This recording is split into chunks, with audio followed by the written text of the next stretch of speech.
Yeah, you just have to be there. You know, you had to be there. And it was just great to say, like, all I was there for that, you know what I mean? You have to be there. I wish I wasn't there. You have to be there. Right, I have a confession to make. My very favourite podcast in the entire world at the moment is called Dishing It Out. And I include all of the Off the Ball podcasts. Now, it is that good. It is that good. And I'm delighted to say one of the co-presenters, Gary O'Hanlon, is with us for his You Had to Be There. Gary, how are you? How's it going, Jer? It's very annoying to me that you're like a world-class chef and then also you just randomly end up being a brilliant podcaster as well. Yeah. Screw you, buddy. I know. You're making it look too easy. Well, I've been coming in and out of this building for, 15 or 16 years now at this stage, so I had plenty practice on the mic between Anton Savage, Pat Kenny, George Hook. Actually, George was the first boy. Give me a chance in here. So over the years, between TV and radio, but I would take like a radio studio or a podcast studio over TV any day. I love it, But yeah, Shauna Ryan, who you probably know well, reached out, I'd say 4 years ago at this stage or more. And it was a good year and a half.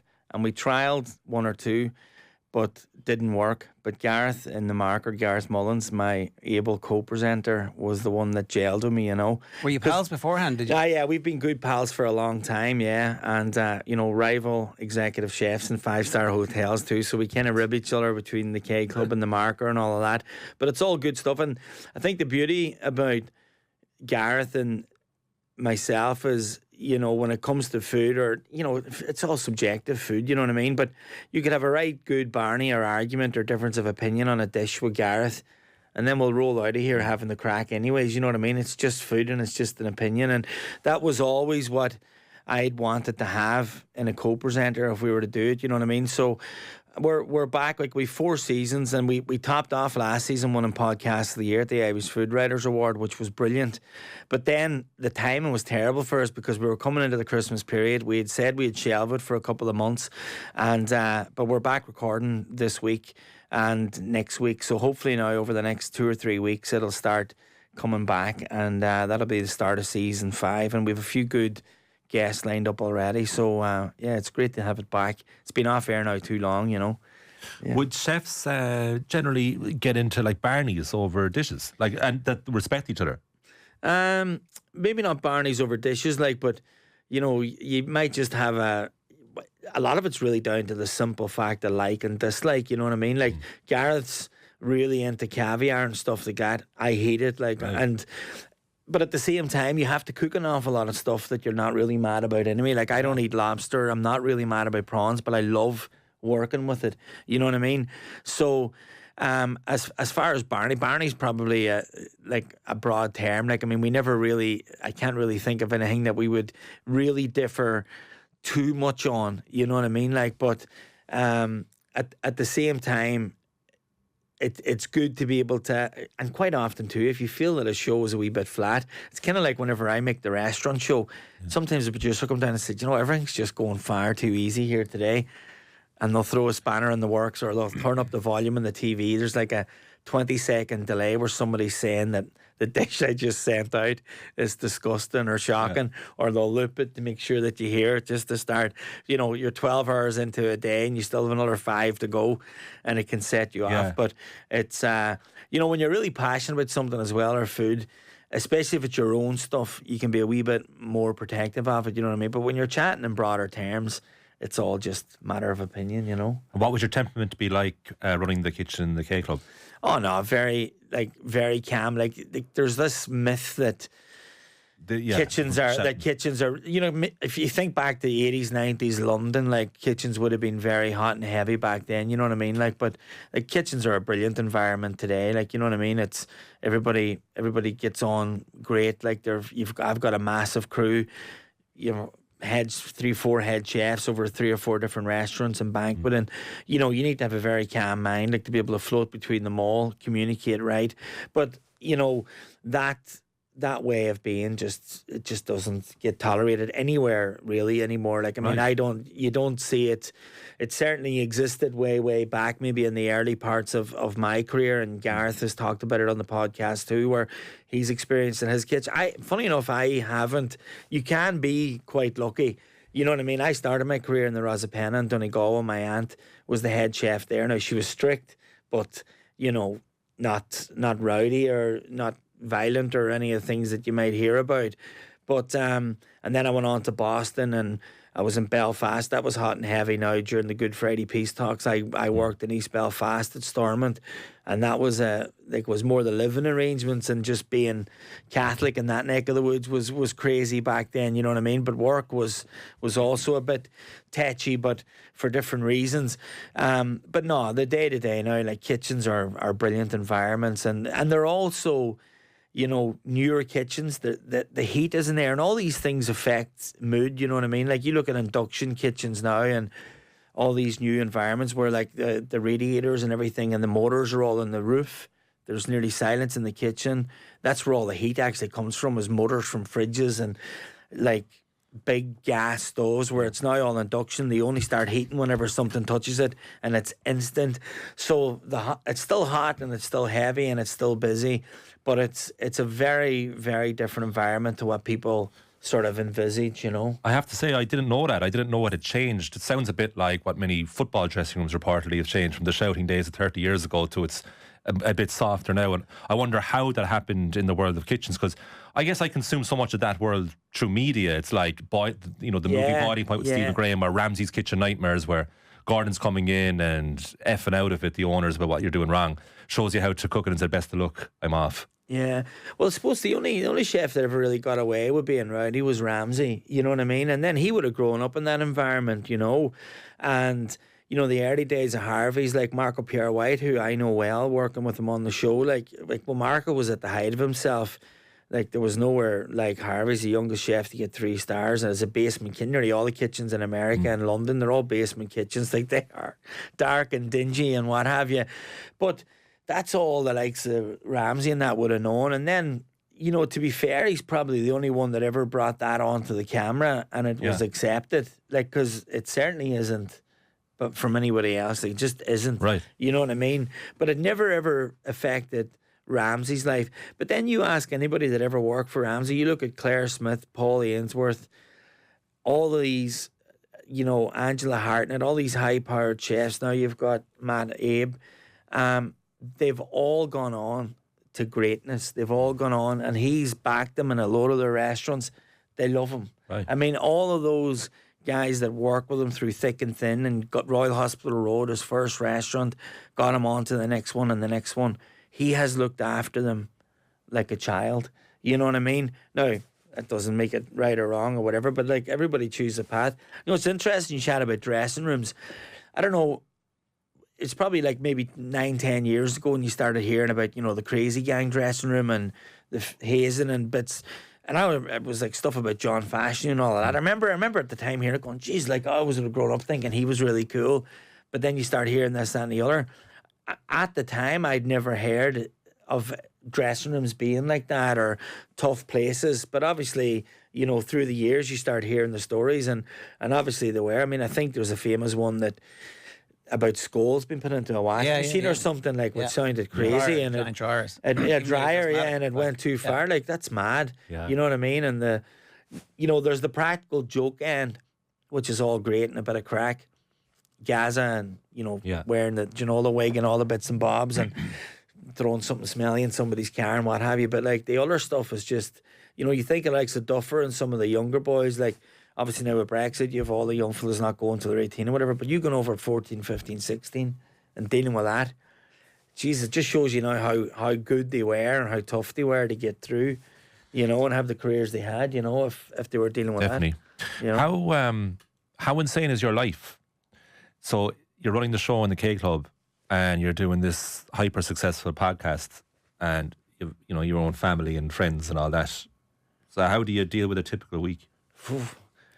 Yeah, well, it's just like the number one priority is work, is the K Club. Like, I mean, is absolutely. I mean, I had a massive consultancy in Paris as well that I actually was a year into a 2-year deal, and after one, I mean, the easy part of it was the second year, which was my first year in the K Club.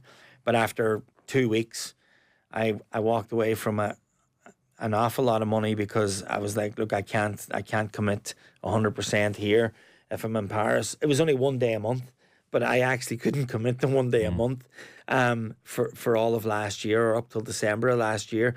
So Absolutely. You know, I've had a soft spot for the K Club since, I don't know, I've been golfing there and playing with Mark Moriarty, who I think has been on here doing this. We're good pals and we've played there. I mean, I'm used to this, but I love the game and I adore the game. The amount of history at the K Club, obviously with the Irish Opens now and the Ryder Cup in 06 and what have you. I've just always had a soft spot for the place. So regardless of what goes on, I mean, you know, you have 3 kids and I'm blessed to have a wife that's a teacher. I mean, like, it's very, very much when I'm not working, I'm at home pretty much. Like, I mean, I golfed, I think, 2 or 3 times last year. Something had to give, and that's definitely, you know, a 4-hour round of golf is off the cards for me. You get a sneaky one here and there. We have a great golf society at the K Club, which is brilliant. I play that every now and again, you know. And but outside of that, day to day, it's just, I look ahead. I'm nearly a month or 2 at a time looking at the schedule at work. I'm at my week around the days off is around the quieter days that you can get away, and the day-to-day of just what's going on at work. And then outside of that, a day off. The podcast is always done. We try and do 2. We used to try and do 3, but then the third one we just felt was never good enough. So we're back recording now. 1 day a week will be dedicated to the podcast, to trying to get 2 episodes in the can. Do it early enough in the day that I am home in the evening to go to under 12 or under 14 or gymnastics. Between the GAA and gymnastics with the 3 wee dudes, there's only 2 of them old enough to be playing. Paddy's not old enough yet, but Cora and Ollie, they're playing at a good level for St Mary's in Granard, where we live. The GAA, like the club is a big deal to us up there, and she's a great gymnast and singer as well. She was in the National Concert Hall last night, so the house is manic, like, you know what I mean. But I don't know, between Annette, just she definitely takes on way more at home than what I do. But, you know, I contribute then what I can in my own way, I suppose, you know. It's like any house. You weigh out the work and you try and divide and conquer, you know. How do you look after yourself?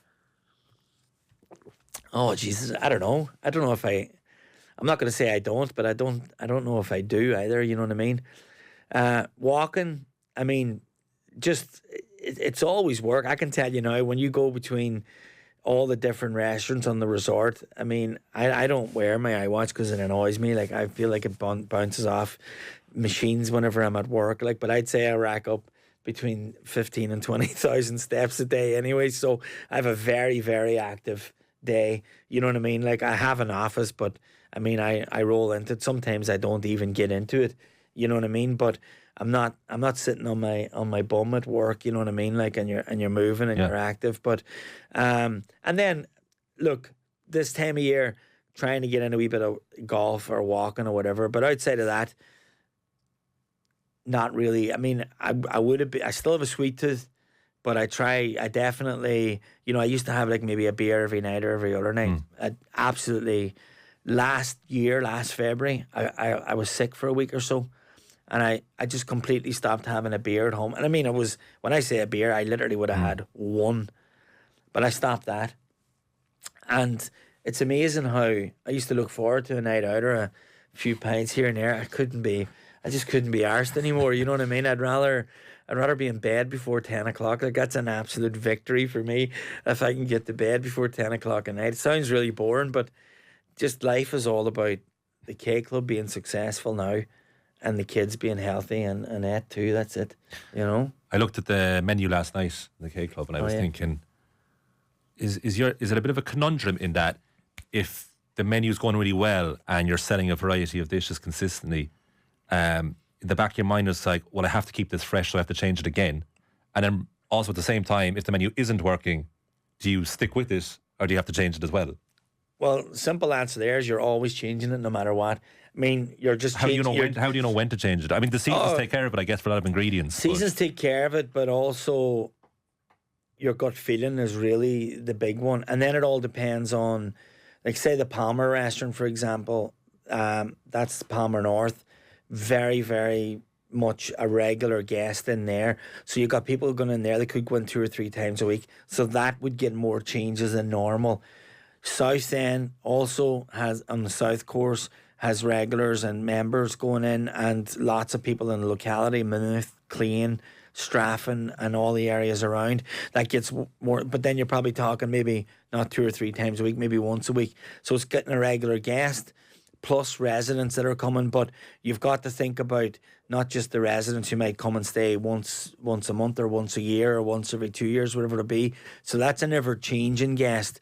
But you definitely, and the Barton restaurant is the fine dining restaurant in the main hotel. So you're probably looking at maybe 3 or 4 changes seasonally a year there.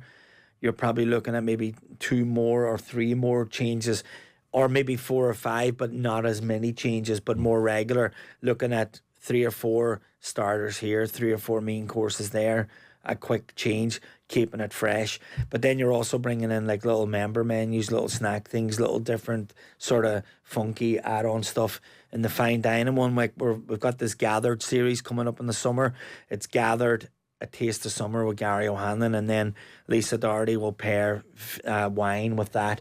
She blends her own house wines as well, makes her own gin on the grounds, and then in the fall we'll do Gathered, A Taste of Autumn, Gathered, A Taste of Winter. So you're sort of theming the main hotel, and then in South again you'll probably do 2 or 3 changes in the year. So I kind of find myself, once I've changed one, I'm already now testing for the next one, and the boys are running and the girls are running specials nearly all the time, keeping a record of what they try, what really works, and what people like. And you get a feel for what people like and what they eat anyway very, very quickly. And, you know, thankfully the guests have reacted well to me being in there. I mean, you definitely have all eyes on you, like whenever you take over a place. As you know, it's very prestigious. It's under new ownership about 6 years now, the Featherstone family, and that's given it a whole new lease of life. They've invested a huge amount of money. Obviously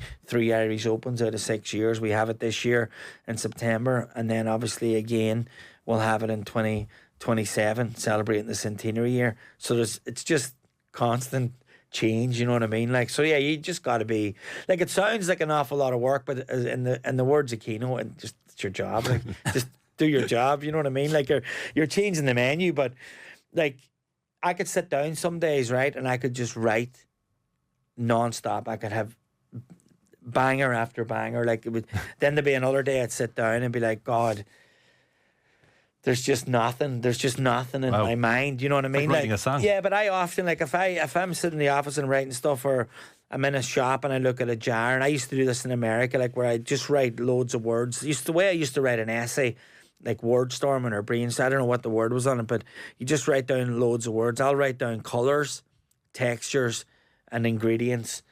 And that's the big thing, you know what I mean? Like, so texture, colour, visuals, ingredient, time of year, heat, when it's going out, what restaurant it's in, will they be eating outside, will they be eating inside, all these little things.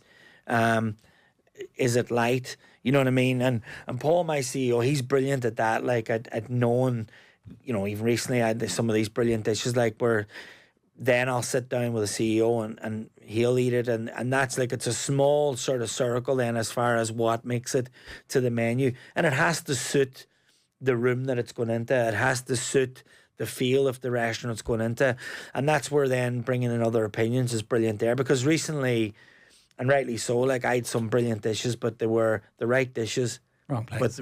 But I had them in the wrong place. Wow. And sometimes you just need somebody else to say, they're gorgeous, but you're in the wrong building. And then you're like, geez, you know what, you're right. And then you're looking at it and you're trying to envisage what people are wearing in that room, and you think, it's too messy. You know what I mean? It's too whatever. If you have somebody wearing a dress or a ball gown, they're going to a black tie event, they don't want to be eating like a big, bulky, they don't want to be eating dirty, messy chicken wings. They don't want to be eating a big, mad poke bowl, or there's too much in it. They're going to feel stuffed after it. That needs to be light. It needs to be elegant, and so on. So there's all these factors whenever you're writing menus that all changes with the room that they're in, and the price point, and all sorts of things, But that's what keeps it interesting, The first time I ever heard of a professional sports person having their own chef, the first time I paid attention to it was when Aidan McGeady went to Moscow. I was like, oh, that's very interesting. And I suppose he would need it, right? Now I see Rasmus Hoyland's chef on Instagram is very famous. Whatever he's feeding him, he needs to give him a bit more protein or something, because it ain't working. But you on the podcast, and it's not on your list, nearly got to go to the Masters for a week. Oh, I was like, how'd you hear that? Yeah, so I know Tyrrell really well. Yeah, and Tyrrell hired me actually to go to the Masters. He was over with his family. Tyrrell Hatton, sorry, at Chateau de Coudreau or the Condor. I was in a private chateau for 5 years before coming to the K Club, and I would have known Justin Rose really well, and we were actually on Justin's bag, and I think Tyrrell's bag too, the Condor for a while. But Tyrrell was really into his food, like really good guy, and then Mark out of Modest as well, Mark McDonald and Niall Horn, that are business partners in Modest. I would have known those guys really, really well. So they would often kind of travel together. But Tyrrell was over one of the times with his family, and he asked me for like a cookery demonstration or a cookery school day for a couple of hours with him and his family. So I did that, did a few different dishes, and then the family all kind of wandered off, and we were going to have lunch around 2 o'clock. We finished around 1, and Tyrrell says, "Look, you throw me out a beer?" And I opened the fridge and pulled out a beer for him. He says, like, "I want to chat to you," and everybody leaves. So everybody went, and we were sitting chatting, and he'd just come back from Italy. Is it Marco Simeone? It's in Italy. The Italian Open was on, whatever, and that was where the Ryder Cup was going to be.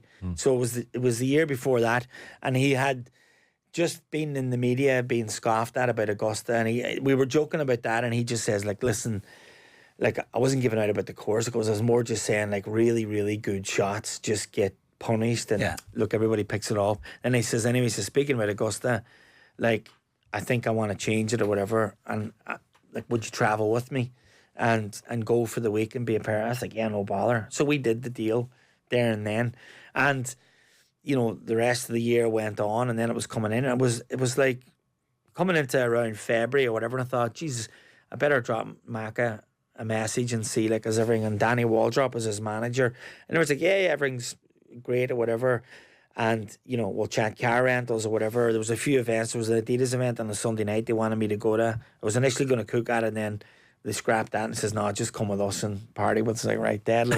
Won't be cooking that night, so that's good. And then just like about 10-12 days before the event, something happened. The house, they stayed in the same house for years, and there was a problem with it, and they couldn't use it, and that was it. Then I think they had to go to a hotel, and I was just like, oh my God. But you know what's funny? In my gut, it was like, oh no, this is too good to be true. This is too good to be true. Something's going to go wrong. You know what I mean? And part of my deal too is I had a ticket that I had it for the whole week. Like, I could pop in and pop out and pop in and pop out. Because obviously, if I'm there to work, I'm going to take that really serious. Whatever, if I go to the course, it was only going to, like, if Tyrrell was, once he got to the 12th or 13th of the turn, I would have been going home to the house to get dinner ready. So it would have been a case of popping at different times over the week or whatever. But look, it came very, very close and didn't happen. But hopefully, if he ever wins it, or Lowry, I've thrown it in there to cook the champions dinner. I need to chat to Rory very nicely when he's around the K Club this year. You know what I mean? But like you know, people say you have a bucket list or whatever. Like, but I'd love to cook at the White House, and I'd love to cook the Masters champions dinner.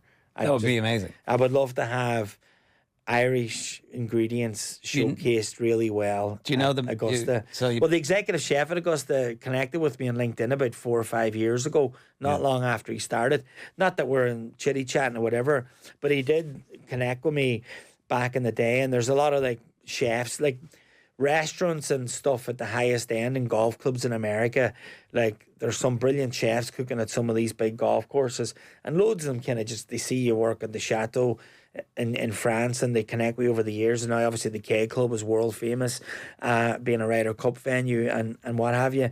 So you connect with these guys. So hopefully one day that might happen, you know what I mean? Like, but I'm telling you, I'm manifesting Lowry winning it. He had a massive chance this year. I mean, that bogey on 18 on the Saturday just derailed. It was unbelievable. Yeah. Like, if he had a parred that or buried 18, I think he would have won it. I really do. Mm-hmm. Like, he looked like he did at Portrush in 2019. But look, it just shows you, like, one bad shot and then it just goes awry, you know? So if that's bucket list stuff, have you already in your head got 9/10 of the menu done? I don't know about 9/10 of it, but I would definitely... You'd sit there idly going... Well, I definitely, you know, venison for sure. Like, you're in the tail end of the venison season here, like, or elk as they'll call it in America. You know what I mean? Like, venison's one of the greatest ingredients we have here. Dry aged meat, you know what I mean? you'd probably have to go cliche with Guinness, but I would do it in bread or whatever, like salmon, smoked salmon. I would do hot smoked salmon as opposed to cold smoked. Oysters would definitely have to feature, like they're one of the oysters, lobster. The only problem you have there is time of year for lobster, but oysters, they're farmed, like, so you could have brilliant Irish oysters or shellfish there, get it over. You could create an incredible menu at that time of year, showcasing Ireland for sure, you know. Do you think Irish food and ingredients get celebrated globally? I was watching Nana's on Netflix. You see this one with the... I saw Vince Vaughn, isn't it? Vince Vaughn, this is a true story in Staten Island. So this guy, it was his dream to set up this place and have Nana's grandmothers from around the neighbourhood to come and cook for everyone. And it's Italian food, and that is obviously celebrated around the world. But I was thinking, watching it, I was like, could it be an Irish version of this, like with Irish ingredients? I don't know. Like, we've got unbelievable ingredients, right? But we definitely don't have a culture of food that matches Italy. We're in a tiny island, but we're not great fish eaters, are we? No, not at all. It's strange, like. No, I mean, we even if you're some of the best chefs in the country and you're getting your first hands on the best seafood landing in Ireland, you're probably still behind. That boat was already at Portugal or might have already been in Spain. If they're taking off heck paying €60 a kilo for it, we might only pay 18 or 20 here, or whatever it was back in the day. There's just more appreciation for seafood in continental Europe than what there is here. It's weird. Even oysters. I mean, I spoke to Edward Gallagher at Trigiana Bay in Donegal. He's in Dunlo. I mean, he could hit a bar or a restaurant with one of his oysters from his bed, and I don't think they buy his oyster. He said this to me way back, and I never forgot it years ago. But he could send hundreds of thousands of oysters on a Monday morning, go to Japan. But he can hit a restaurant with an oyster from his beds that nobody eats them in it. Mental. And then you've got truck after truck after truck going to Japan on a Monday morning to the ports or to the airports and shipping out oysters. Isn't that unbelievable? But look, it's just, we love... meat here, chicken, pork, dairy, milk, cheese, beef, and we have some of the best in the world there. I mean, look, when I cooked in France, as brilliant as France is in the world of culinary, Irish lamb is the only lamb that was ever served in that chateau in the 5 years I was there. Irish dry aged beef, Johnstone beef was the only beef that was ever sold there. I did loads of work at the embassy with Borbia Paris office. I cooked over at the embassy. I'd done stuff over there for them. There's a Chef's Irish Beef Club of Luxembourg, Belgium, France and Holland, where if you're cooking Irish ingredients, you get invited into it. And I was probably the only Irish person that ever cooked abroad that was actually inducted into it. So I used to travel with all them boys that come over to Ireland and visit the farms, go on the beer, and you'd be showing them around. Brilliant crack. I've had groups in the K Club from Switzerland as well. There's a charter from Switzerland. So we've got ingredients that get celebrated, but it's not every ingredient that maybe should be, but there's lots that get celebrated all over the world, and people do brilliant things with it, There's one last thing I want to ask you about before, because Bernard Dunn is a nice segue from Tyrrell Hatton. You guys feel like you're ready to be involved in the cultural leadership of food in Ireland. That has come across over the 4 seasons of the podcast. Would you have been ready for that kind of 10 years ago, do you think? Or is this something that now you've realised you've got a voice and a platform, and actually, while it's crack to have the crack, there's other stuff that you can achieve? Yeah, it's funny. I think everything just evolves, I remember George doing the restaurant and then saying something to me about my accent or whatever way I speak. And he says, look, I think you'd sound good on the radio with me. And then he brought me on. I was like, no, I says, Jesus, what am I going to chat about? Because we're going to chat about food or chat about this, that and the other. And then that sort of started. And look, it's like anything. Like you don't know there's an audience for it until you try it. And, I wish we had once you're doing something and it's going really well, you say to yourself, Jesus, why didn't we do it 10 years earlier? Or when I lived in Boston, why did I not think about doing this and making a lot of money out of it when I lived in Boston and what have you? But the other thing is people took a gamble and put chefs on TV, and then they started realising there was an audience for it. And then all of a sudden, people wanted to hear from chefs and that. I suppose like there's no audience until the audience wants it. Yeah. You know what I mean? Like, and that's somebody taking a pot shot at Julia Child getting on TV to do food, or whoever was the pioneers of it. And, you know, Guy Fieri, like I think he's recently been on talking about like this bad deal that he did with the Food Network, but probably in the early days when they waved money at him, it was probably really bad money. Like, I think of some of the deals I've done over the years. I remember what used to get me excited 15 years ago to what I'd probably say no to 10 times that number now, because I'm like, no, I'd rather the day off. Yeah. And that's not to sound funny. I'm like, oh no, my time's worth more than the hassle that's going to cause me or what have you. But And that's the media side of it all. But actually, the leadership role within Irish Foods, it feels like you two are both kind of mature enough and ready, and you're actually very giving to new chefs coming up. There's no sense of like close. You're not pulling the ladder up after you. oh no way. Well, that's in that sense definitely. Like, you know, we're involved in an organisation called, you know, Eurotokes, which is, I remember the early days of that as well, and it maybe mightn't have been as welcoming as what it is, but it's a brilliant organisation. You know, you get invited into it. It's all about how you buy, how you source, and it's supporting Ireland. But Gareth is also the head of the Young Chef of the Year, the Eurotokes Young. Now, the Eurotoke Young Chef of the Year is under 28. So lots of these boys are sous chefs. Even the odd one is a head chef here and there. You're talking about the premier competition in Irish food every year. And I've had young chefs that have made the final, and we mentor them. We bring them to different parts of Ireland to see things happening. We've taken them abroad. They get an abroad trip every year. So you definitely get to the stage where, you know, you've been the one in these competitions or doing it, and maybe the path wasn't as easy for us. But as you say now, you know, we'll identify some chefs as well that are young and are doing as well as the well-established, and invite them on the show. And loads of them have a different story to tell. And like Mark Moriarty's is very, very different to Marco Pierre White's, who we hope to have on soon. But it is important that you're just nice. You know what I mean? It's important that young chefs Yeah. looking up just say, you know, I would hate anybody to go around being a chef in Ireland and say that me or Gareth were arseholes or we weren't nice or whatever. Bring them on, have the crack with them, give them a platform. I'm already more than happy with what I've achieved and how my life is going. I have enough stress and pressure every day. Gareth is the same. If you can help another chef that's coming up the ranks, then do it. Like Shona Murphy's a young chef that was down in Castlemartyr, helped get the star. There's a couple of chefs have left there now, gone to Glenlow Abbey. I saw them. I hosted the AGM of the K Club of Eurotokes back in February.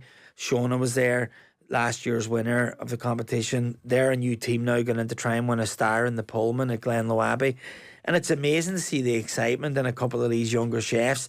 And you'd far rather be able to bump into them a few times at different events over the year, and they want to chat to you.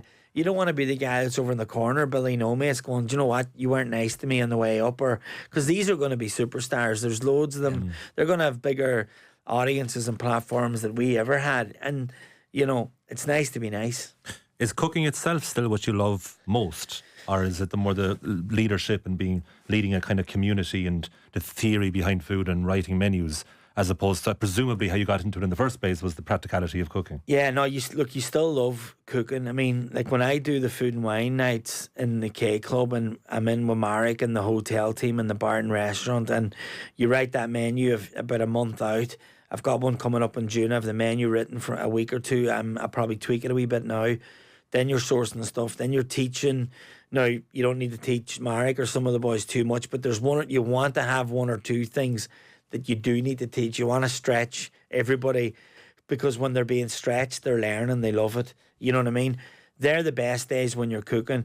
Definitely, like every day reading reports from the night before and it's all smooth and everything's going well. You're just like, God, like there's an element of relief and there's an element of proud and happy that it's a well-oiled machine and it's going really, really well. But look, ultimately, without sounding all romantic about it, like definitely when you get down to the nitty-gritty and you're doing these big nights where people are paying a lot of money, you're pairing champagne with a menu, people are dressing up and they're coming out, and every course needs to be perfect and married, and that goes well. Nothing beats that feeling. Like, that's bending one over a wall into the top corner for me. Do you know what I mean? And no matter what age you were, scoring was the ultimate. You know what I mean? Like, it didn't matter if it was the backyard or in a school game or whatever it was. But leaving to drive home after a night like that is class. You know what I mean? It is different to just the day-to-day day where you're making sure that everywhere is running nice. You don't go until the wedding's done and all the other everybody. You know everybody's in the right place where they're meant to be and everything's humming nicely. So yeah, ultimately when you strip it all away, cooking still is the best part of it. You know. Talk to us. We've been a while getting to your list, but we're getting there. Bernard Dunn is on your list, right? Yeah. This is after he gets beaten by Kiko Martinez. That's a big shock, really. And now Kiko ended up having an incredible career, but no one knew who he was. And he comes and knocks Bernard out in the first round. And everyone's like, whoa. Shock horror, yeah. Was it actually the last fight ever at the point as well? It was a big deal. Could have been, yeah. It was like, oh, this is going to be a triumph for Bernard, who just won his world title. This is his first defence. It's a big shock. I remember us all being... so they need something different the next time. And they turn to you. How does that come about? Yeah, well, they ended up going... I just happened to be executive chef of the Briefy Resort at the time, and there was 2 hotels in the ground, and one of them had the Keith Wood International Sports Arena. Like, so it was a second hotel on the grounds, but it had a big, massive event centre. Hunky Dory's, who were a big sponsor at the time, and what do you call him? He's Katie Taylor's manager. Brian Peters was the promoter, and it was just by default, really. Like, so about maybe 5-6 days before the fight, or maybe it was a week before the fight, Bernard checked in then. So he, just by default, you end up, nutritionist comes, and it's interesting up to that point, because the only time I'd ever dealt with nutritionist, and we used to get GAA teams every week in Briefy, and the only team that ever came with a nutritionist back then was Kerry. Oh, Kerry, you're right. Well, I didn't have the Dubs, but I had everybody else. And I always remember saying to my brother, I goes, do you know what? Because I know why those Mary Keatons are always winning. I goes, like, I says, they're the ones doing it right. But back then, 07, 08 type timeline, that was one thing that stood out. So that's just a wee sidebar on them, you know what I mean? Yeah. But then Bernard landed, and Bernard had a nutritionist as well. But this was crazy stuff now. This was like, I always remember like the day or two right leading into the fight. It might have been 100 grams of salmon, 2 baby potatoes, peeled, boiled, no salt, no oil, 10 peas or whatever it be. 2 o'clock, 15 unsalted cashew nuts. Because he's trying to make weight. 5 o'clock, 20 grapes. And I was just like, oh my God. And I remember then there was one one sandwich, be at the weigh-in. So I was at the weigh-in as well with a sandwich.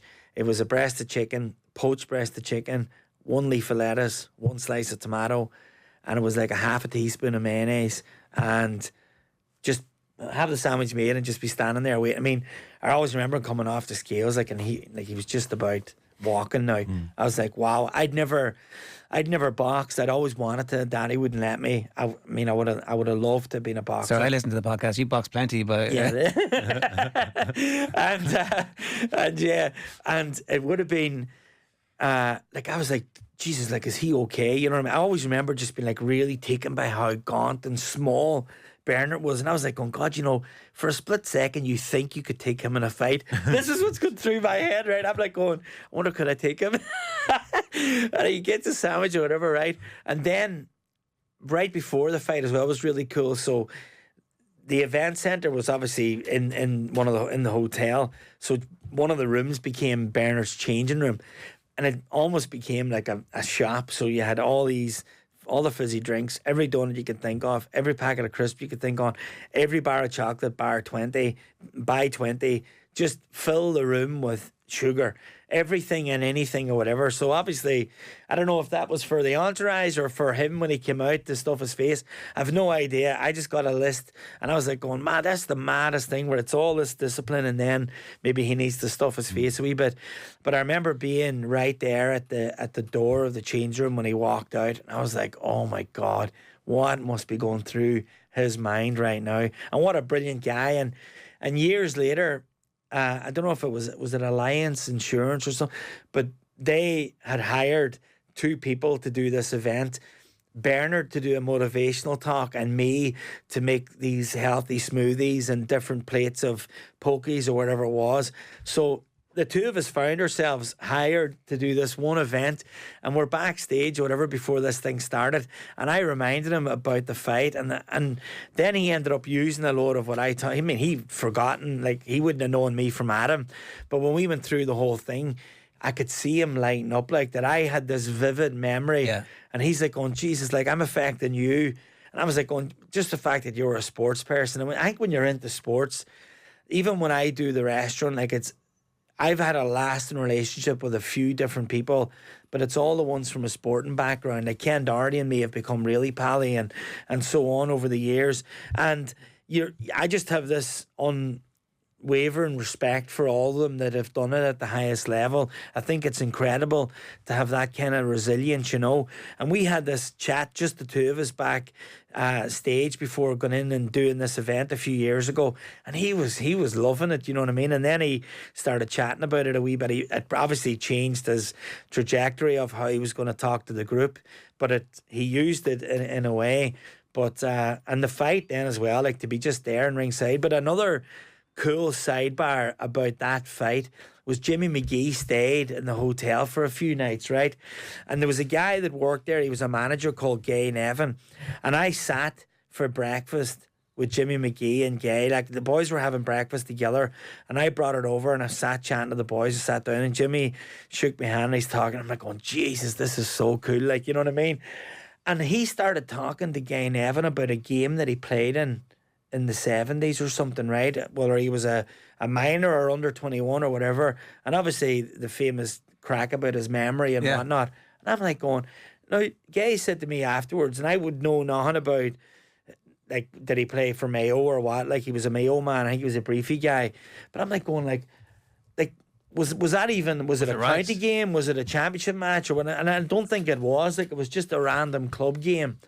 But Jimmy happened to be at it or whatever, and he remembered certain things about the day, and I was like, geez, it's true what they say about his memory. And I always remember that wee sidebar about meeting him as well, and it was super cool.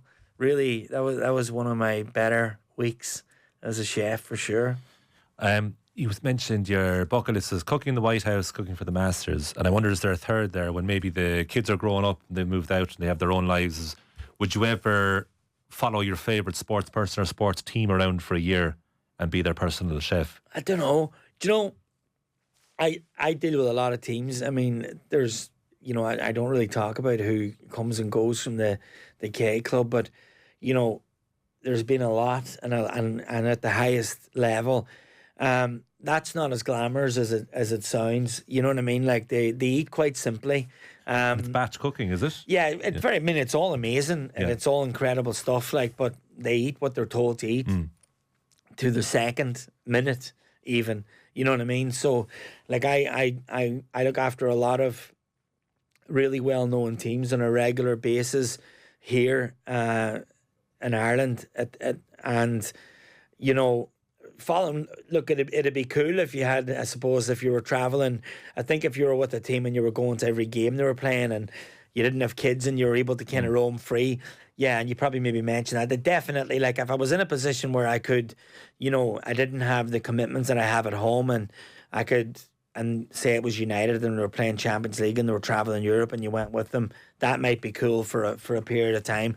But the cooking and the food certainly isn't exciting. Like, it's batch cooking, it's all really healthy and it's all really good. But as far as, I mean, as far as utilising a chef's talents, you wouldn't even be getting into first gear when you're cooking for professional teams. Like to say that it's challenging in the sense that you want it to be perfect, but what's really important with teams is you do what you're told, you do what the nutritionist wants you to do, you don't go left or right of what you're told to do. You've got to be professional, you've got to be on time, and I mean on time is early, 15 minutes early. Nothing else matters. Yeah. Put your ego aside. You do what you're told.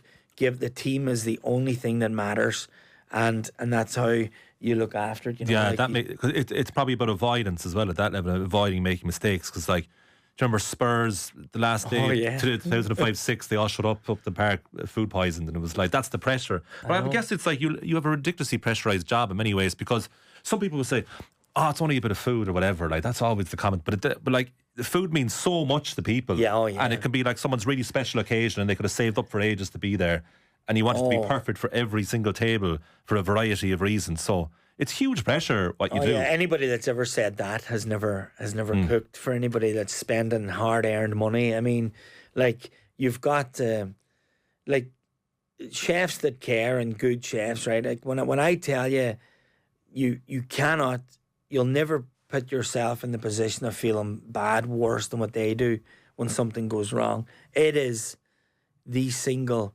most gut wrenching thing that happens us. Thankfully, it's not on a daily basis. It's maybe once in a month or once every 2 or 3 months.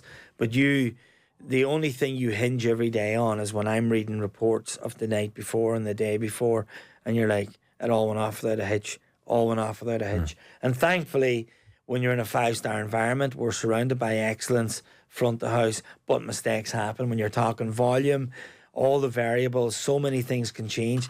And again, going back to, it's all subjective. Like one person's idea of heaven, I'm too hot, but table 10's too cold. This is too stuffy. Oh, I need the windows open. I hate a window open. It's too bright. Oh, it's not dark. It's all you're trying to keep. I mean, it is unbelievable every day trying to keep it all moving smooth, but ultimately, there's nothing worse than when it goes wrong. But the key thing is you're going somewhere where people really care, and chefs and managers and people that look after these 5-star properties or restaurants at the highest end, they wake up every day, and we love giving people an experience. It's really the only part of your day that matters, and it really is. I mean, you're not getting pats on the back. Just the fact that it all goes well, that's it. That's job well done, and you move on. I do want to keep this list going, but are you a fussy eater? Because Anthony Bourdain, parts unknown, struck me as that he loved every type of food, from like fast food to the highest quality. He was very accepting of everything he got. Oh, I eat everything, man. Like, I mean, my wife says that she could end my media career very quickly when I'm standing making cocoa noodles and like Knorr farmhouse vegetable soup.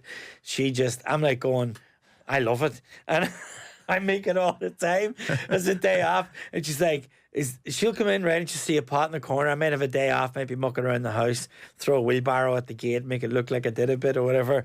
And she's like, if that pot is from a packet soup, wash it before I come back into this house.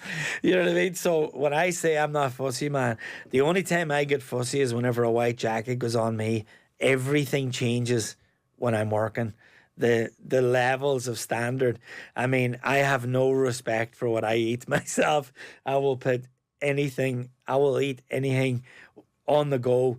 Breakfast could be anything from a gorgeous eggs Benedict to a bar of chocolate. There's no gauge in me.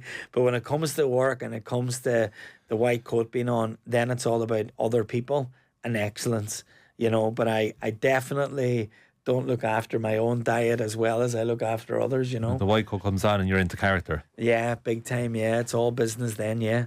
Fried egg and cocoa noodles is a meal of champions. Absolutely. Donegal, right? Let's talk Finn Harps first, and then the inter-county football team. So soccer's your first love, is that fair? Big time, yeah. You're a Man United tragic. Yes, yeah. I've been a Man United fan since my first day at primary school. Sat beside Christian Gurney, and he had a United bag, and I had a school bag that had no sports team on it. He had an older brother, Charlie, and my older brother, Pierce, were a year ahead of us. They were already Liverpool fans, declared. I went home and begged for a Man United bag. So on day 2 of primary school, I managed to, I don't know how to this day, I managed to chat mommy or daddy into giving me a United bag for day 2. And United were shocking. Like, way back then, like, it's kind of history repeating itself now. So back when I started supporting United, we were in the same sort of turmoil that we're in now. And it wasn't until much later in life, like going into secondary school, second year, they won the Premier League in 92. I was in second year. I started in 1990 to 95. I was at Unions. But yeah, first love football or soccer, or I like to call it football, but yeah. So, what's the story with Derry City coming to play Swilly Rovers when you're 12? Unbelievable. I remember that day. Just because Derry, like, even still to this day, like, I mean, Ronan Boyce, I played with Ronan Stout, we call him. So Ronan's the right wing back for Derry City. He's from Ramelton. Ramelton have had a brilliant, you know, at one stage there a few years ago, I was chatting to Dan McDonald, and I says, you do know that my home club, I think we had 3 or 4 captains in the League of Ireland. Right, same We're time. all from Wow. Keith Cowan. I'm going to forget the names now, but Keith Cowan was the Finn Harps captain. Barry McNamee was the Derry City captain, or Cork City. I can't remember who it was at the time, but Barry McNamee was the Derry City captain. Tony was obviously playing, his younger brother was at Finn Harps as well. Kyle McFadden was the Sligo Rovers captain, had come from Norwich City. And then there was one other as well, mate, coming to me. But going back to that game at Swilly Rovers, the pitch had been redeveloped. If you ever saw Swilly Rovers, which was an Ulster Senior League side, like Leinster Senior League was Ulster Senior League, Swilly Rovers played in that. And the Fanad United teams in the 90s, I mean, Fanad United were unbelievable. Like, I mean, they were nearly better than the Harps back then. Like, they had an unbelievable team. I remember my last ever, or Paddy McGranaran's last ever game, under 17s. Well, I'd moved to Cranford because I was cooking at the Rosapenna by then. I was playing under 17 for Cranford, which was a bit of a problem. I left Swilly, but I was living in that neck of the woods. And one of his last games before joining Finn Harps, I was playing left wing. And Pan McGrennan was a grown man since he was 7, I'd say. You know what I mean? But I remember he's the best player. Outside of Paddy McCourt, he's the best player I ever saw for Finn Harps. And I had to mark him for 90 minutes. And I never felt worse. I mean, every time he hit me, it was like he had a sledge in his hand or whatever. You know what I mean? But anyway, that game at Swilly Park, my granny's house is at the end of one of the goals. And all those fields around Swilly Park was where we used to gather potatoes when we were children. So then my grandfather gave sites to his kids, as you do. So I had an Auntie Kate here, an Uncle Michael there, and an Auntie Jean there, and my granny's at the end of the goal. So Swilly Rovers was literally our garden. Like, I mean, we used to just go under the fence and play, much to the groundsman's annoyance. But the pitch way back when we were kids in the 90s got, or it was 89, late 80s, got ploughed up and reseeded, relayed. And to relay the pitch and also a fundraiser for the Hillsborough disaster, Derry City, the big, mighty Derry City, with Felix Healy and all the boys came to Swilly Park to play like a select team of Swilly Rovers players, and maybe like a few ex-guys as well. Or there might have been a few invited players played for us that day as well. But I remember standing behind the goal, like at Granny's fence, and Felix Healy came running, and he hit the hardest shot I'd ever seen a human being hit. And he lodged the ball in the stand. There's 2 things I remember vividly. Felix Healy is the hairiest legs I ever saw in a human being, right? I was like, Jesus Christ, look at how hairy Felix Healy's legs are. Like, it's mad stuff. I would have been 11 in 89. And he hit the ball into the stanchion, the top right-hand corner, and the ball literally stuck in the stanchion. And I was like, that's the best goal I think I've ever seen. And I'm 46 now, and I've never forgot that goal. And it just stands out so much. It was a gorgeous sunny day as well. I remember Nicky McFadden, who's like growing up now, and I would have ended up playing with Nicky, but he was like a child prodigy, whatever, you know, and Nicky had a chance of going across. I remember he was quite young, he was playing, he was brilliant. Michael McHugh, who went on to Bradford City for a few years, you know, he did well for a few years, never went on from there, but had a good few years playing there, and then maybe played in the Northern Irish League for a while whenever he came back. That was his last game at Swilly as well. So a few things happened that day, but it was a really big occasion in Ramelton, and Swilly Park was just packed to the rafters. And, you know, just back then, you know, me and my wife were chatting this morning when I was driving down. You know, I mentioned earlier, my daughter sang in the National Concert Hall last night with a choir of our school buddies. And she was saying, God, like, at one stage she was there and she thought, all the cool things that they're doing now. Like wee Ollie's on Wednesday night, he's in an under-12 final, like our semi-final. Hopefully they'll go on. There's all these different memories they're having, and she's like, God, it's just magic, all the stuff.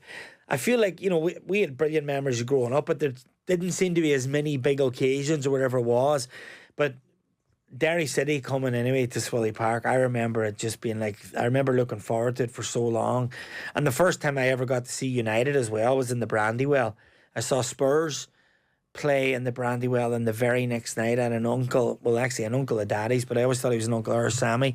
He brought me in. He was a big United fan, but he was always very good. He brought me in to watch Spurs play Derry, and then we went in to watch United play Derry. Mark Hughes would have been in that team, and I met Mark Hughes, and that was the first time I saw United play.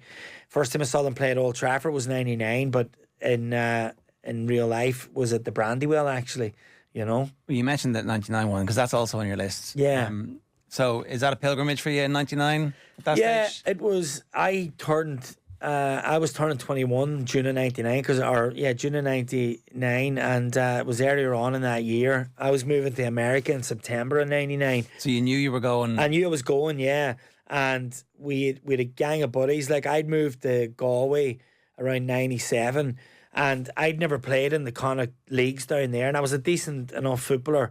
And What position did you play? I was a left winger or a centre midfielder, but generally, like the better years I played in Boston, like I was a left winger. And I mean, I'm right footed, but I always had two good feet. I was obsessed with practicing with both feet. So I'm the same now with wee Ollie. I mean, I was never one of the better players in the team or whatever, but you could never tell if I was left foot or right. And still to this day, Right. slightly overweight. Like I could hit a ball harder with my left, but if you told me to pinpoint it, I'd use my right.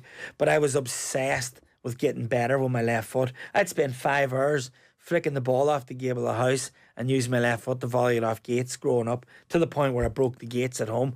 But that's what I did for years, you know what I mean? Like, so I was always playing left wing. But that United trip, I ended up, there was a pub league in Galway, and I lived in Salt Hill. And I ended up, if you never played senior football in Galway, you were allowed to play in this pub league. It used to run in the summers. So I ended up playing for Trends, and I ended up getting to know. I happened to be drinking in this bar, and I was a big United fan, and obviously United were on a bit of a run around then.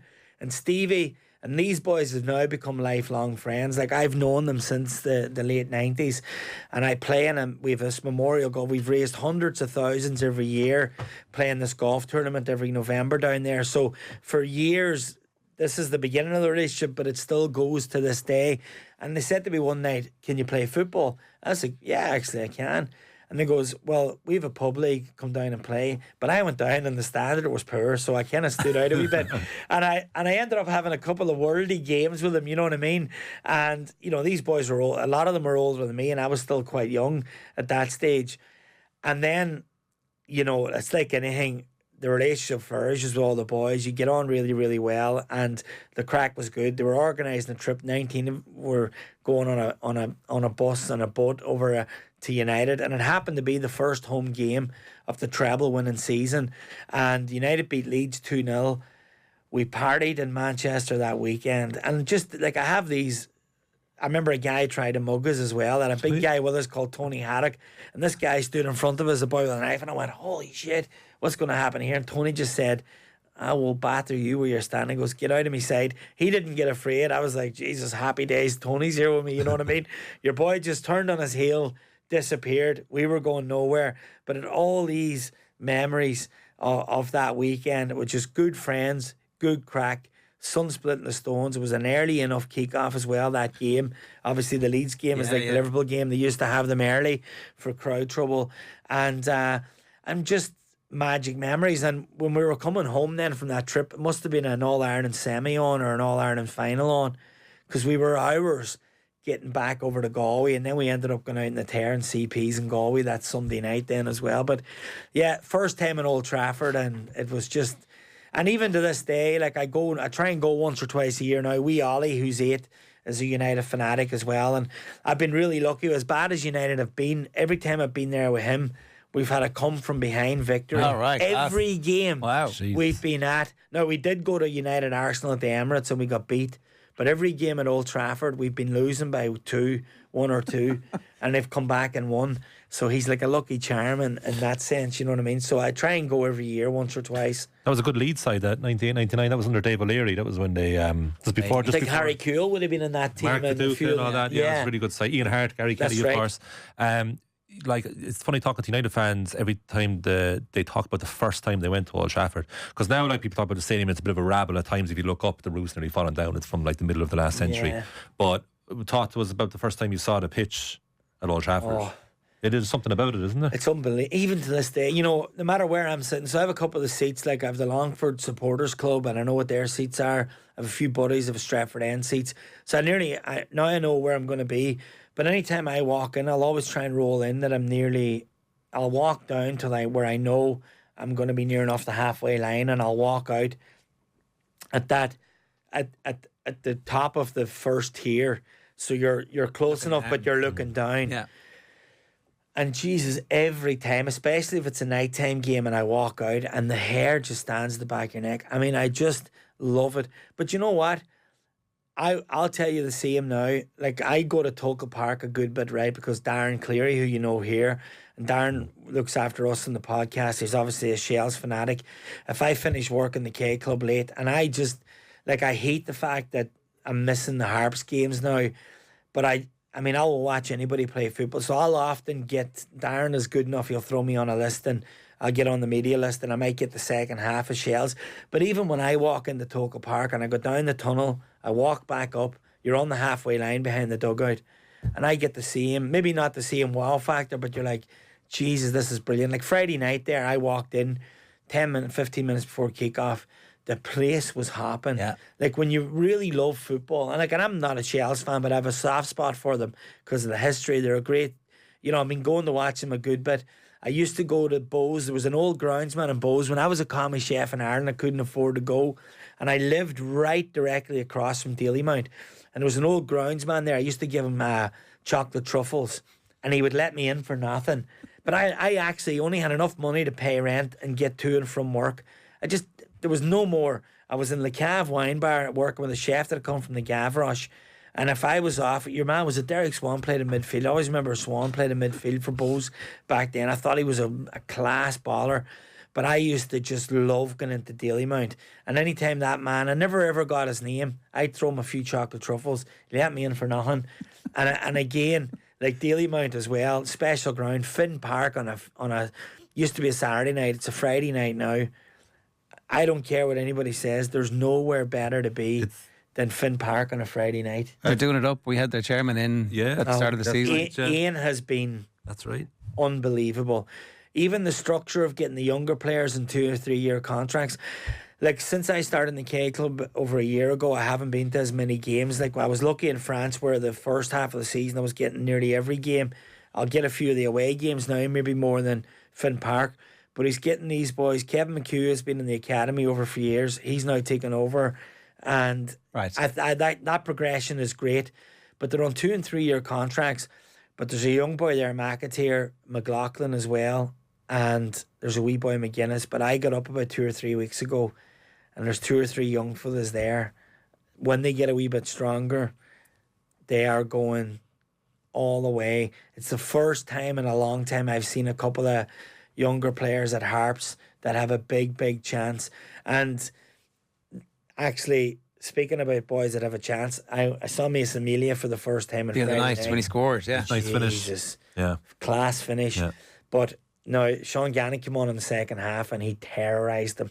I watched them like a hawk. Like, it's like Sean Gannon never gave him a second. Yeah. Like a wily old school player. You just got to learn that. Well, I'll tell you what, he's learning the hard way, because when the second the referee turned his back the other night, he was chipping at him, and I thought, oh my God. But you know what? Mason Melia will be ready for Spurs and playing when he gets over.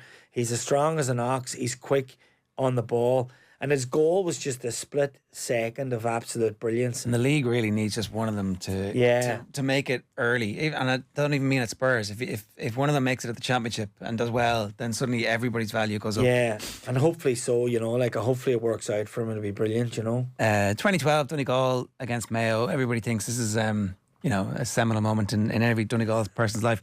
Yours is multifactorial here. I'll tell you, that was a day for the ages, that, man. United played Liverpool that morning, right? I actually went into the All-Ireland final late, much to the dismay of two older, old-school Mayo fans that were either side of me. I walked in, sat down, and when I say they were hurling abuse at me, he goes, "Where were you? Why do you miss the start of it?" And I says, "I was watching the Liverpool United game." Well, I'll tell you now, right? If I had had an affair in front of him tied to his seat, he couldn't have got more annoyed, right? One of them in particular, I started into convulsions of laughing only because I knew how irritated they were.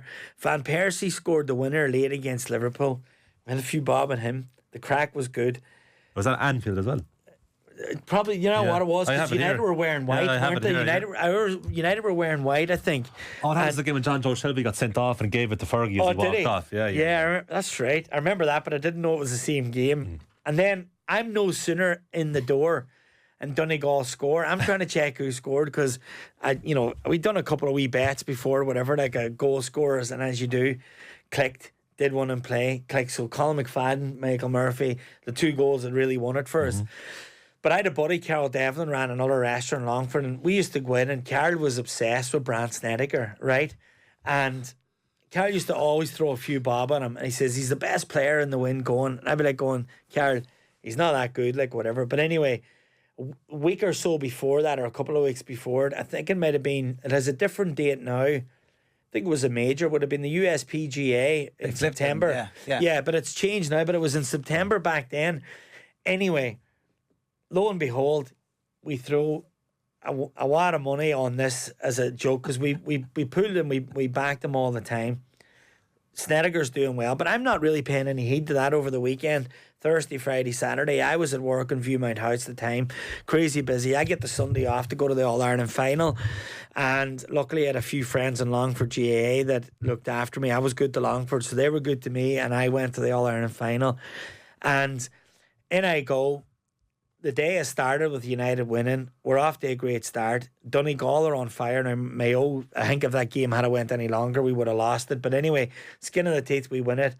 Everybody's on the beer. I'm in Cassidy's with half of Donegal. And I always remember that night, the tail end of it, right? Seeing Snedeker up on the screens, because I knew what he was wearing. He had this, it might have been pink or bright colour. And I was like, Jesus, I had a few pints on board, but I'm watching it anyway, right? And I thought, God, I really want to watch the tail end of this. Like, I think he's going to win it. Jesus, like, we were starting to build our house the following year, and I thought, so, like, if ever there was a time where every penny me and Annette had was going into our new home, it was then. And I thought, there was this wee Thai restaurant around the corner. I think it might have been called Neon. And whenever you finished your grub or whatever, right, you were given a cone. And you poured your own 99 right before you left. And I remember looking at these two eye lads with flat caps. I think they were Mayo men. They were standing there going, boys, he's all right. He goes, I don't know how to use this thing. And I says, let me sort it. I'd watched the last few holes of the golf. Snedeker won. United won. Everything. Donegal won the All-Ireland. I'm as happy as Larry. I haven't even a notion what is in the coffers, but it's a great, great day. I pulled two 99s, two perfect 99s for these two old boys. Then I got my own cone from the girl because I'd finished my food. She handed me the cone, made myself a 99, hopped into a taxi, and I said, Jesus, that was a good day, man. Do you know what I mean? And I have all these vivid memories of the whole day. Magic, just absolutely magic. Now, I would give anything for Finn Harps to win the League of Ireland. I know there'll be a lot of people in Donegal now that'll go mental saying that. I texted Philly McMahon the other day, like he was on co-coms, and we had wee Ollie's communion, so we had a gang of people at the house. My brother and that. So for once there was a bit of Donegal love in the room, and the Ulster final was amazing. Like it was unbelievable. You know what I mean? But I'll tell you, I would give anything to have Harps with a new stadium back in the League of Ireland, just even consistently, not to be greedy, just consistently in there doing a Sligo Rovers, finishing rightly every year, and seeing the big boys come to Finn Park every other week would be amazing. I'd give up one of them All-Irelands for it, you know. We've one last one. It's an American football game. It's the Jets versus the Dolphins. This isn't really about the Jets, though, is it? No. It's about Giant Stadium. It's about Giant Stadium, yeah. Like, I remember asking Mr. Casey back in the summer in 94, could I finish work a bit earlier? I was washing pots in the Rosapen at the time and looking after veg. And that was to watch the famous Ray Houghton 1-0 game at Giant Stadium. And you fast forward all these years then, and I remember, like, Jason Milan, or Samba as we call him, I played with Samba in Boston for years. He married a girl from Brooklyn, and her family, we had 9 season tickets to the Jets. Whoa. And the tickets were probably like a row or two above the crossbar. But our 9 seats were at the goal, behind the goal where Houghton scored. I know it's the American football goals, but every time I was in there, I thought about that game. And I used to say to myself, and I watched United play AC Milan there, I watched United play Juve there, I watched loads of Real Madrid play there over the years, but primarily when I was going there was to watch the Jets. And really the memory of that game was my first experience of tailgating. And there used to be a gang called Troop 16C, and 16C in the parking lot, they used to block off 10 car parking spaces. They had a big Humvee, a big army Humvee, and they used to make this sandwich. They used to set up this sort of a thing that had a bit of a U on it, almost like a pipe, like that was cut in half, and they had a sandwich inserted into it. You'd pay $5. The money went to veteran charities. You'd go in for an hour. They would have a van, like an A-team van, and a satellite on top of it with the earlier game. If there was an earlier game streaming on the TV, you would chill for an hour, drink as much as you want, and eat sandwiches or 1 or 2, as much as you want for that hour. And then you'd be supporting veteran charities. So the Troop 16C gang were there. Then there was a few other groups that I got to know. Our own gang, we always parked in the same area. And people that were going there, the season ticket, nobody goes into your spot. Like, I don't know what it's like now in the MetLife. I know a lot of the diehards left and they wanted more money, and a lot of the old school New York fans couldn't afford it anymore, which is sad. And that's happened in a lot of the new stadiums. But for the Jets and the Giant Stadium, and MetLife was being built in the other end of the car park while I lived there, all my experience, I never went to the MetLife yet, was all Giant Stadium. But I used to look after steaks, cigars, and prawns. So I'd bring the best of prawns, langoustines from the restaurant in Boston. I'd bring dry aged beef that I had hanging, and I'd cut it all up into steaks. So I'd cook steaks. But for the Dolphins game that year, actually, what I saw and ate for the first time at that game was a deep fat fried turkey, which I said can't be done. I'd said to the boys before the whole thing happened, I goes, no, you cannot deep fat fry a turkey. Well, I ate the most beautiful turkey because the game was a November game. It was known as a Thanksgiving game. If it was anywhere near Thanksgiving, they celebrated Thanksgiving in the car park when we were tailgating. Somebody rubbed this turkey with a dry rub. You have a lid that has a bar going through it. You drill the lid in through the carcass of the turkey. You get the oil to the set temperature, and then you very, very slowly drop the whole turkey into the pot, and you close it down. I was like going, but how is it not going to bubble out and go on fire? As a chef, I'm like going, the science. I was like, it cannot. It's going to explode. It cannot be done. Like, you know what I mean? Anyway, at a controlled rate, they deep fry the turkey. Now, it's a small turkey in the sense that generally turkeys can be huge, but you're still looking at about a 12, 14-pound turkey. They lift it out. It's cooked through. I'm like, oh my God. Let it rest. Take a few swipes off it. And I'm like, that's the most beautiful thing I've ever tasted. And, you know, deep frying is, and I've often maybe said it on the podcast or in the media anyway, you know, if you actually drop everything at the right temperature, it's a lovely way of cooking. If you're sealing it right and it's not absorbing the oil, it is fine and it's grand. And if you, obviously it's not as healthy as poaching something or grilling something, but once the oil's not getting in and you get a seal and you get the temperature right. But my first ever deep fat fried turkey was at the car park at Giant Stadium, and one of the best steaks I ever cooked in my life was also on a little small grill over a fire on tarmac that I made and cooked a few steaks. It was class, all while having a cigar. That sounds pretty good. Unbelievable. Yeah, deadly. What's your advice for barbecue season for people when they're cooking? Oh, don't bite off more than you can chew. Only cook, and you know, don't go down for brisket ease your way into it. Start with burgers and steaks and chicken fillets, and then work your way up into shoulders and lambs. Like, I mean, if you're barbecuing or smoking or closing the lid, if you're using green eggs, Kamado Joes or whatever, that's low and slow. Ease your way in. Don't try and master briskets and slow cook joints until you're comfortable cooking the smaller stuff. You know what I mean? Because a brisket, I mean, I even myself, like, I mean, that is a lot of time and a lot of control. Like anything, when it used to come to cars and main machines, I buy everything too big, too fast. And, you know, don't buy barbecues that are too big either. You'll be spending $10 in charcoal every time you want to cook 2 burgers. So buy small, buy to suit your household. Don't go too big. And that also applies to the food. Keep everything tiny and you won't lose the run of yourself.